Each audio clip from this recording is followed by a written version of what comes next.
आज मैं आपको ले चलूँगा एक ऐसे स्थान की यात्रा पर जो सिर्फ प्राकृतिक सुंदरता ही नहीं बल्कि इतिहास और पौराणिक कथाओं से भी रस भरा है। रामगढ़। जी हाँ दोस्तों, हम जा रहे हैं रामगढ़। आइए जानते हैं इसके इतिहास के वो अनछुए पहलू जो शायद आपने पहले ना सुने हो। Hello guys, welcome back to my channel जिसका नाम है पांडे जी का बेटा हूँ। तो आज हम जा रहे हैं रामगढ़। जी हाँ दोस्तों, आज हम जा रहे हैं रामगढ़ क्योंकि आज छुट्टी है और आपको दिखाएंगे रामगढ़ के सुंदर सुंदर नज़ारे और वहाँ की कुछ ऐसे खूबसूरत चीज़ें जो कि आपने पहले कभी नहीं देखा होगा। तो चलिए चलते हैं इस खूबसूरत सफ़र पे और दिखाते हैं आपको रामगढ़। दोस्तों, रामगढ़ की पहाड़ी जिसे रामगिरी भी कहा जाता है, ये माना जाता है कि यह स्थान काफ़ी प्राचीन है। सरकारी सूचना के अनुसार ये सरगुजा का सबसे प्राचीन ऐतिहासिक स्थल है। कुछ इतिहासकारों के अनुसार रामायण काल में भगवान राम, माता सीता और लक्ष्मण जी ने वनवास के दौरान यहाँ समय बिताया था और इसी मिथ से रामगढ़, सीता बेंगरा और लक्ष्मण गुफा जैसे नाम जुड़े हैं। इस क्षेत्र में पाए गए शिलालेख और चित्र विशेष रूप से जोगीमारा और सीता बेंगरा गुफाओं में ये दिखाते हैं कि यहाँ आर्थिक, सांस्कृतिक और सामाजिक गतिविधियाँ बहुत पुराने समय से होती आ रही है।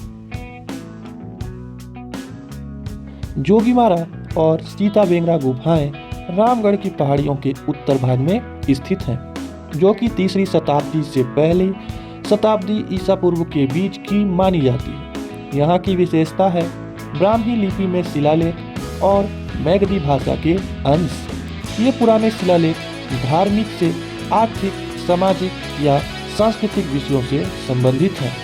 एक रोचक खोज है कि ये गुफाएं शायद थिएटर जैसे उपयोग में प्रदर्शन, संगीत या नाच गान आदि के लिए। कुछ विद्वान कहते हैं कि ये धर्मशाला या विश्राम गृह भी हो सकते हैं, जिसे व्यापार मार्ग पर यात्रियों के लिए बनाया गया है। गुफाओं में पाए गए चित्रों में नर्तक, नर्तकी, पशु, पक्षी, फूल, पत्ते आदि शामिल हैं।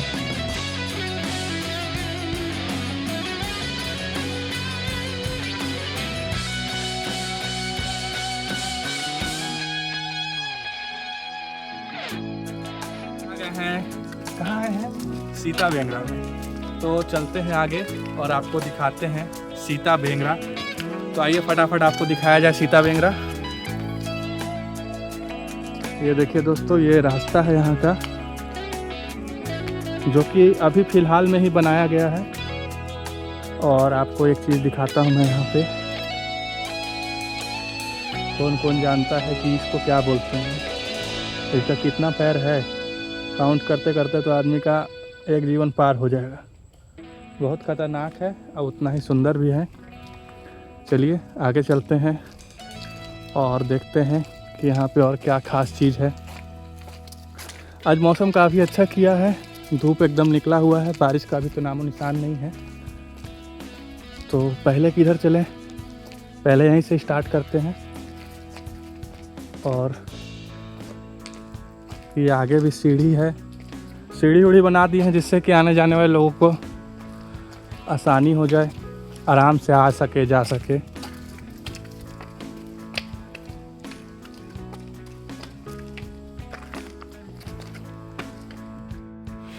तो गाइस, ये गुफा दिख रहा होगा आप लोगों को। इधर से तो गेट बंद कर दिए हैं, लेकिन कूद फान के आपको दिखा ही दूंगा मैं। ये चीज़ काफ़ी खूबसूरत लग रहा है। यहाँ पे छोटे छोटे जो फूल खिले हुए हैं।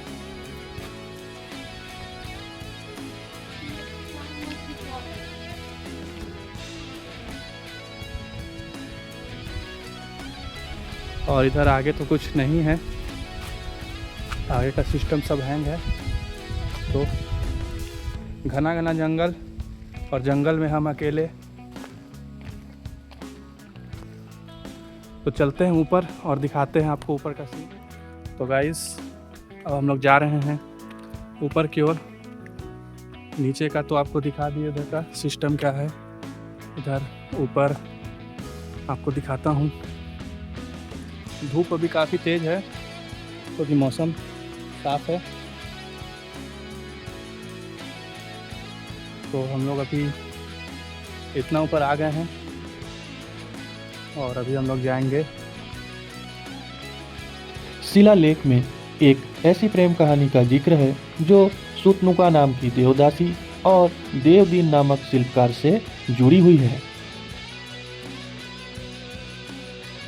इन गुफाओं के बारे में सन 1848 में आधुनिक साहित्य में पहली बार उल्लेख मिला, जिसके खोजकर्ता थे लेफ्टिनेंट कर्नल J.R. ओस्लो।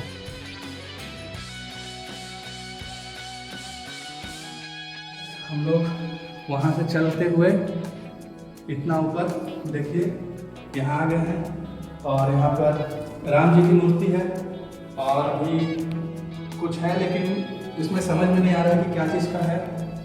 देखने से तो लग रहा है कि राम, सीता जी और लक्ष्मण जी की मूर्ति होगी। और इधर साइड में इधर भी जगह है। Camera man flash light on कर दीजिए।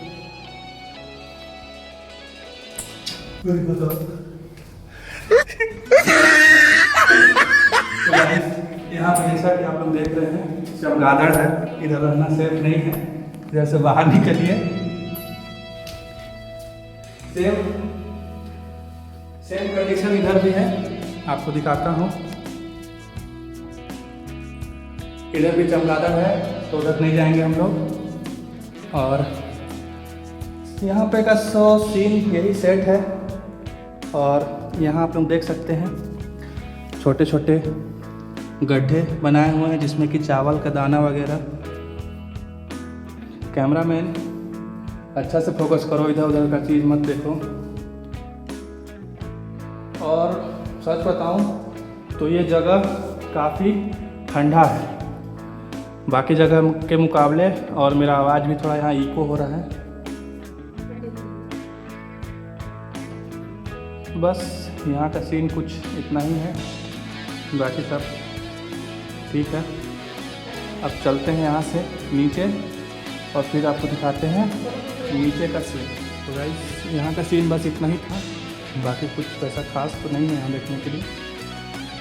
यहाँ पे कुछ लिखा हुआ है लेकिन वो भी इतना साफ साफ दिखाई नहीं दे रहा है।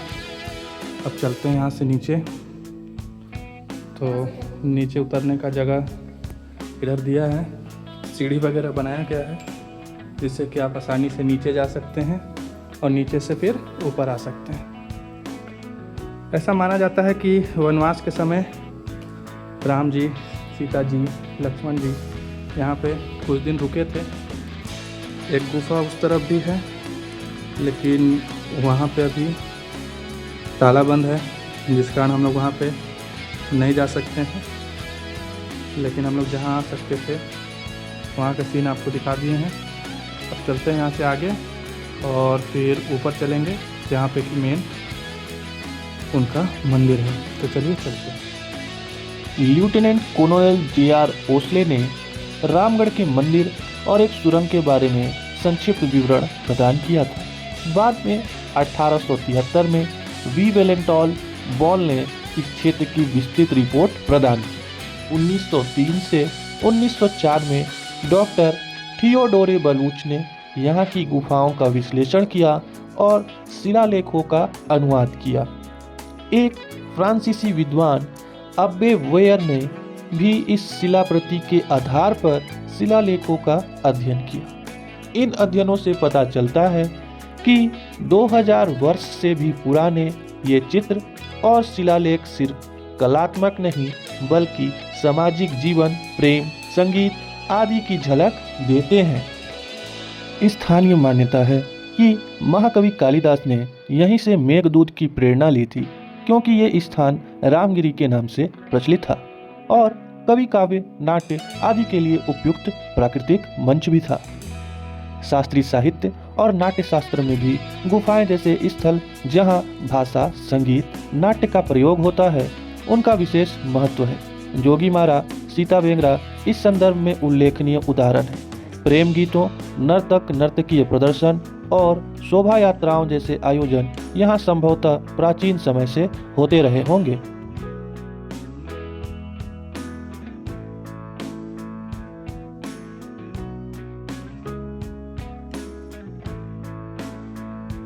अगर आप भी जाना चाहते हैं रामगढ़, तो ये रास्ता आपके लिए काफ़ी आसान हो सकता है। अगर आप अंबिकापुर या अंबिकापुर के आसपास से रामगढ़ जाते हैं, तो आपको सबसे पहले पकड़ना होगा NH43, जो कि आपको सीधे लेकर चल जाएगा उदयपुर। अंबिकापुर से निकलते ही आप पहले पहुंचेंगे लखनपुर। लखनपुर से थोड़ी दूरी पर 15 किलोमीटर की दूरी पर है उदयपुर, जहां से कि रामगढ़ जाने के लिए रास्ता मिल जाता है। तो दोस्तों, आप कब आ रहे हैं रामगढ़, एक बार कमेंट में ज़रूर बताएं, और अगर कोई जानकारी छूट रही हो तो आप उसे कमेंट में बता सकते हैं। तो हम भी पहुंच गए हैं रामगढ़, जहां से इसकी शुरुआत होती है। यहाँ पहुंचने पर सबसे ज़्यादा सावधानी आपको रखनी पड़ेगी बंदरों से, क्योंकि यहाँ पर भारी मात्रा में बंदर हैं जो कि आपके सामान को नुकसान पहुंचा सकते हैं। कई बारी तो ये आदमियों पर हमला भी कर देते हैं।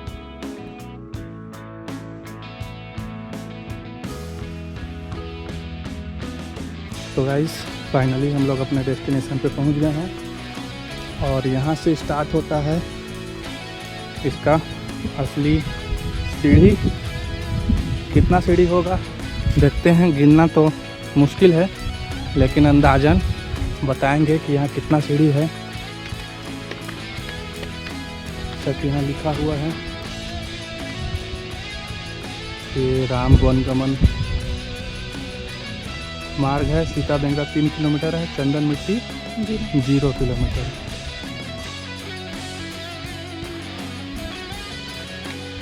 फटाफट चढ़ते हैं। यहाँ पे बीच बीच में अच्छे अच्छे सीन आपको दिखाते रहेंगे। अगर आप भी रामगढ़ आ रहे हैं, तो 2 चीज़ों का ध्यान आपको रखना पड़ेगा।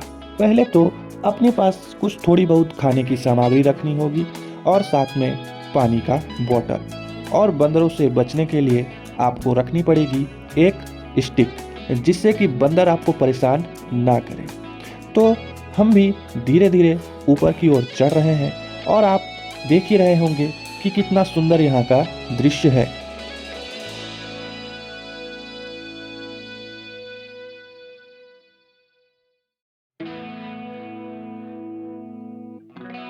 गाइस, पसीना इतना ज़्यादा हो रहा है क्योंकि धूप है बहुत ज़्यादा यहाँ पे, और ऊपर से इतना खतरनाक चढ़ाई।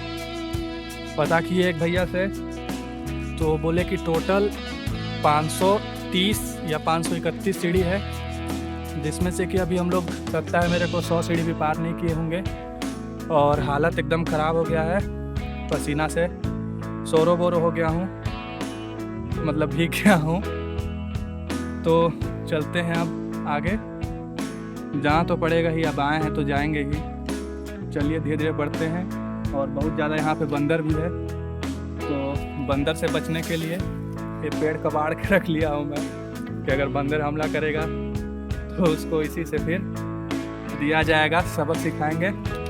चलते हैं आगे। थोड़ा सा रिलैक्स होने के लिए यहाँ बैठे थे, अब थोड़ा ठीक लग रहा है। चढ़ाई बहुत खतरनाक है, चलते हैं। तो गाइस, थोड़ा रिलैक्स करने के बाद अब हम लोग आगे बढ़ते हैं। ये कुछ यहाँ का सीन है, जैसा कि आप लोग देख रहे हैं। चढ़ाई एकदम सीधा है, और यहाँ पे पत्थर को जोड़ जोड़ के सीढ़ी बनाया गया है, जिस पे कि आप लोग चढ़ के आसानी से जा सकते हैं। ये कुछ यहाँ का नज़ारा है, जो कि आप लोग देख सकते हैं। इतने ऊंचाई पे हम लोग आ गए हैं, काफ़ी सुंदर नज़ारा है। पता नहीं आपको मोबाइल में कैसा दिख रहा है, लेकिन यहाँ से देखने पे काफ़ी सुंदर दिखता है। चलते हैं यहाँ से आगे, और फटाफट कोशिश करते हैं कि ऊपर पहुँचा जाए, क्योंकि जैसे जैसे हम लोग ऊपर चढ़ रहे हैं, वैसे वैसे चढ़ाई और ज़्यादा खतरनाक होते जा रहा है, और एनर्जी बहुत ज़्यादा वेस्ट हो रहा है यहाँ, और पसीना उससे भी डबल जैसा कि मैं भी बोल रहा हूँ तो आपको सुनाई दे ही रहा होगा। ये सांस भी फूल रहा है, लेकिन जाना तो है ही। फटाफट से पहुँचते हैं ऊपर।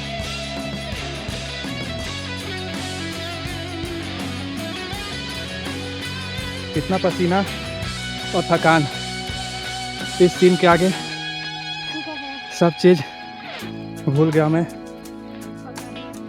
बहुत ही ज़बरदस्त सीन।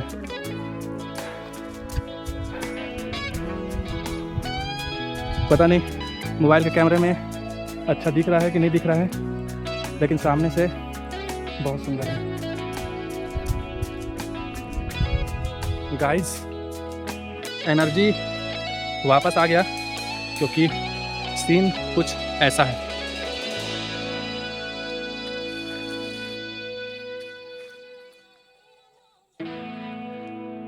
दोस्तों, ये जगह किसी स्वर्ग से कम नहीं है। जैसा कि आप देख पा रहे हैं, चारों तरफ हरियाली है और साथ ही साथ इतना खूबसूरत आसमान।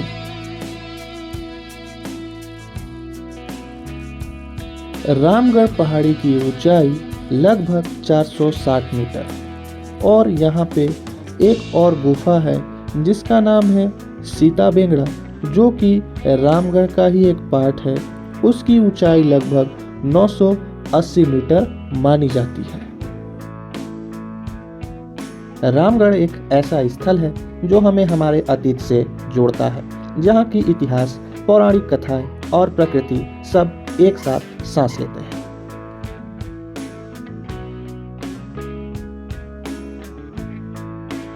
स्थानीय लोग रामगढ़ को पवित्र मानते हैं। हर साल यहाँ धार्मिक मेले और सांस्कृतिक आयोजन होते हैं, जहाँ परंपरा और आस्था एक साथ दिखाई देती है। बरसात के दिनों में जब पूरी पहाड़ी हरियाली से ढक जाती है तो रामगढ़ किसी स्वर्ग से कम नहीं लगता। यहाँ के जंगल, पक्षी और शांत वातावरण हर पर्यटक को मंत्रमुग्ध कर देते हैं।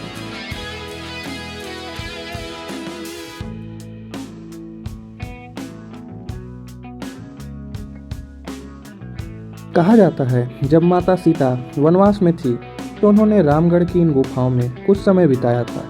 इन्हें सीता बेंगड़ा की गुफाएं कहा जाता है। आज भी लोग यहाँ आते हैं और उन दिनों की कल्पना करते हैं जब सीता जी इस पहाड़ी की शांति में रह रही होंगी।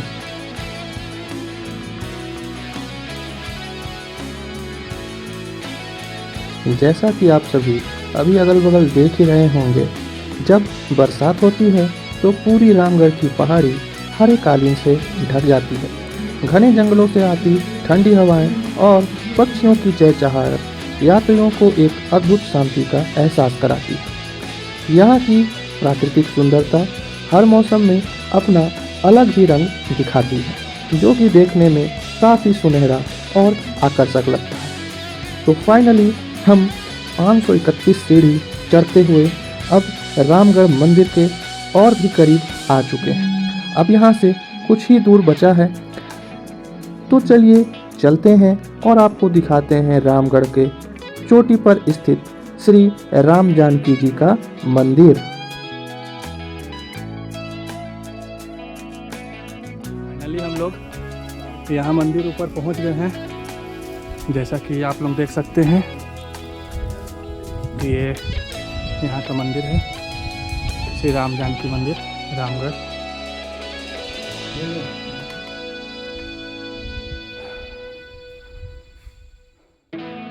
यहाँ पता करने के बाद भी यह नहीं पता चल पाया कि यह मंदिर कब बनाया गया, किस राजा में या किस जमाने में इसे बनाया गया।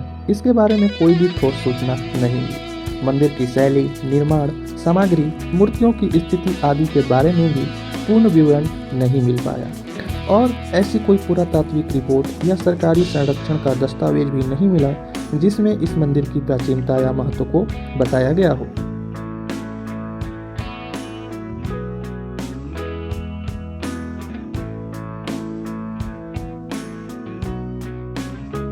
तो ये बदमाश बंदर है, देखिए, जो भैया लोगों का नारियल को छीन के ले गया है। अभी रुक जाइए, जब वो चल जाएगा ना फिर आराम से चार डंडा लेके जा सकते हैं। कोशिश करते हैं दादा हाँ।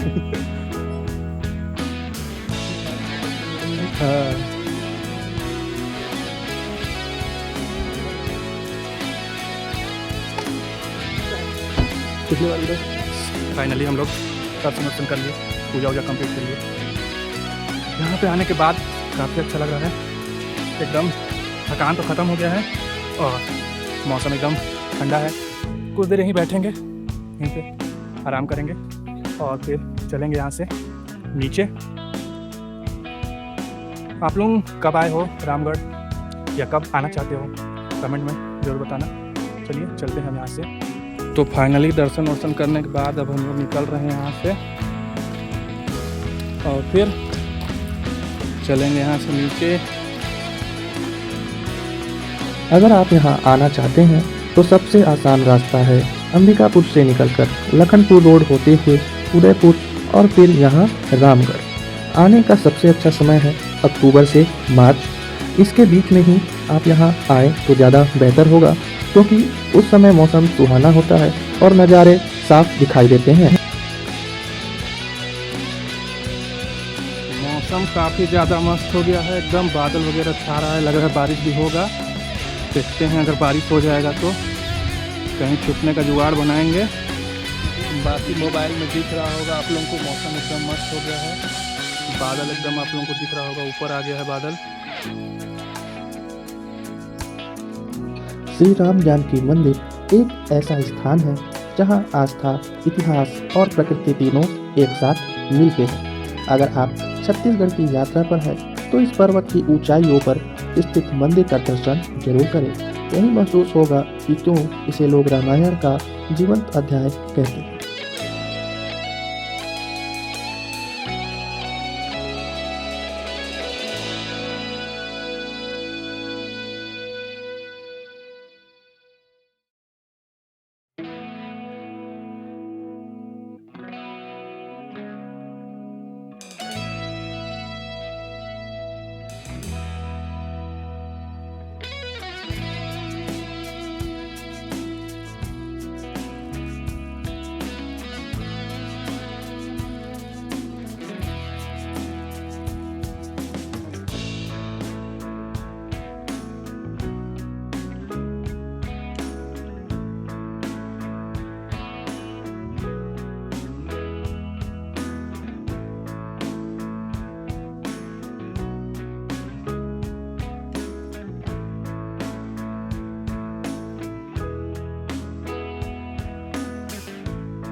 आज ये गुफाएं भारत सरकार द्वारा संरक्षित हैं, लेकिन रख रखाव, पर्यटक सुविधाएं और सुरक्षा की समस्याएं अभी भी बनी हुई हैं। 2023 में छत्तीसगढ़ सरकार ने राम वनगमन पर्यटन सर्किट के तहत रामगढ़ में विकास कार्य किए गए, जैसे कि रोड सुधार, पूरे नीचे से लेकर ऊपर चढ़ाई तक एकदम पक्का रोड बनाया गया है, पर्यटन सूचना केंद्र, राम वाटिका और नीचे की ओर एक 25 फीट की श्री राम जी की मूर्ति इत्यादि। मौसम और पर्यावरण के अनुसार अभी भी गुफाएं बरकरार हैं, लेकिन वर्षा, वन फैलाव और मानवीय हस्तक्षेप से हानि संभव है। पर्यटकों और स्थानीय लोगों को सचेत रहना चाहिए। तो दोस्तों, ये थे रामगढ़ की वो गाथाएं जो काल की धूल से छुपी हुई थी, शिलालेखों, चित्रों और किंवदंतियों की जुबानी।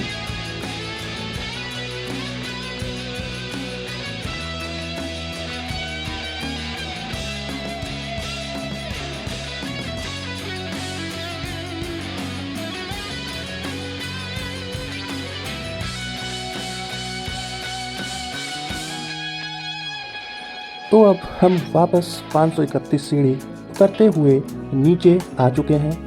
आज हमने 531 सीढ़ी चढ़कर रामगढ़ की पहाड़ियों को एक्सप्लोर किया और देखा कि प्रकृति कितनी खूबसूरत है। तो वो रहा अपना स्कूटी और उतने ऊपर से हम लोग आए हैं नीचे।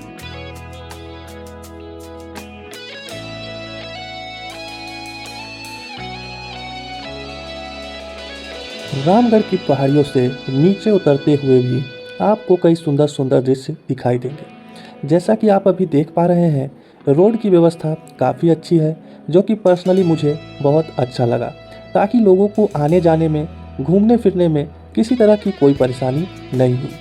अभी मैंने स्कूटी को बंद कर दिया है और ये इतना ढलान एरिया है कि आसानी से स्कूटी नीचे की ओर ढलते हुए जा सकती है। नीचे जाते हुए रास्ते में हमें दिखे श्री हनुमान जी, जिनकी भी यहाँ पे एक बहुत सुंदर और एकदम आकर्षक अद्भुत प्रतिमा हमें देखने को मिली।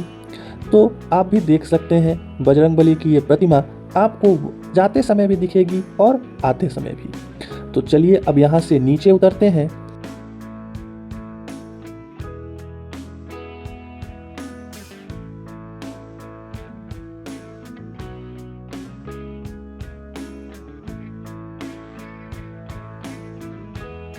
तो दोस्तों, हम लोग रामगढ़ पहाड़ी से निकल के यहाँ नीचे आ गए हैं। यहाँ नीचे पे हमको एक पार्क जैसा कुछ दिखा है। चलिए चलते हैं इसके अंदर और देखते हैं कि अंदर में क्या क्या है।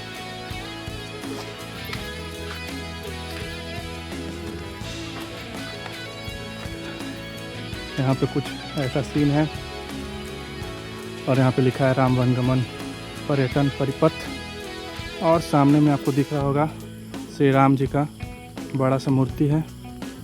अभी और पास चलते हैं और आपको दिखाते हैं अच्छे से।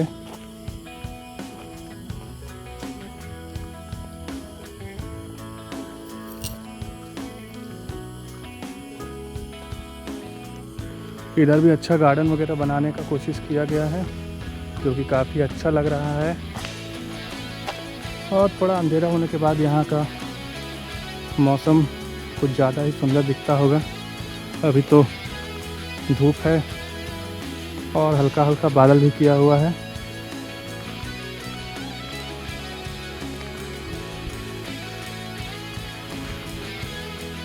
तो यहाँ पे लिखा हुआ है कि ये किसने बनवाया, कब बनवाया।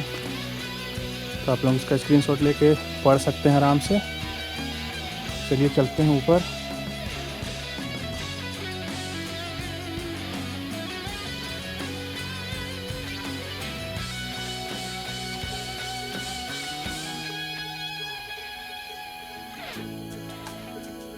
ये श्री राम जी की प्रतिमा काफ़ी सुंदर है। और इधर आगे भी जगह दिया गया है कि लोग यहाँ आके रुक सकते हैं या रह सकते हैं। यहाँ रुकने के लिए अलग अलग व्यवस्था दिया गया है सबके लिए। ये सब आप लोग देख रहे हैं, ये सब रूम बना हुआ है जहाँ के आप लोग रेंट पे इसको लेके रह सकते हैं। यहाँ कॉटेज नंबर भी डले हुए हैं। कॉटेज नंबर 3-4 इधर है। और यहाँ पर आपको दिख रहा होगा कॉटेज 5-6 और एक कॉटेज इधर भी है।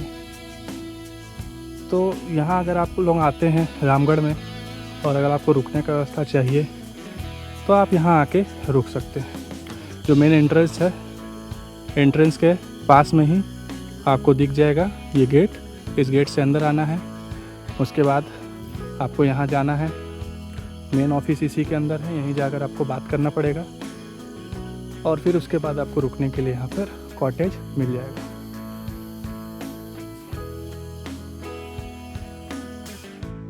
दोस्तों, इतिहास सिर्फ किताबों में नहीं है, वो है इन पहाड़ों में, गुफाओं में और जो ये दृश्य है जिनसे हम खुद जुड़ सकते हैं।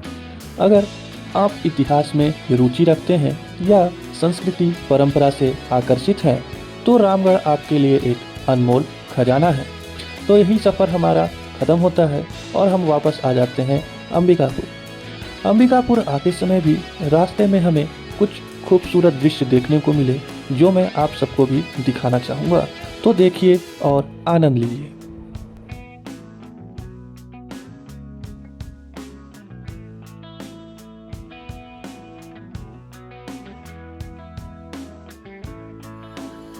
तो गाइस अगर वीडियो आप लोगों को अच्छा लगा हो तो क्या करना है, वीडियो को लाइक करना है और अपने दोस्तों तक शेयर करना है और साथ ही चैनल को सब्सक्राइब कर लें और बेल का आइकन को ऑल पर सेट कर लें ताकि नेक्स्ट वीडियो जब भी आए सबसे पहले पहुँचे। तो मिलते हैं नेक्स्ट वीडियो में, तब तक के लिए बाय बाय, थैंक्स।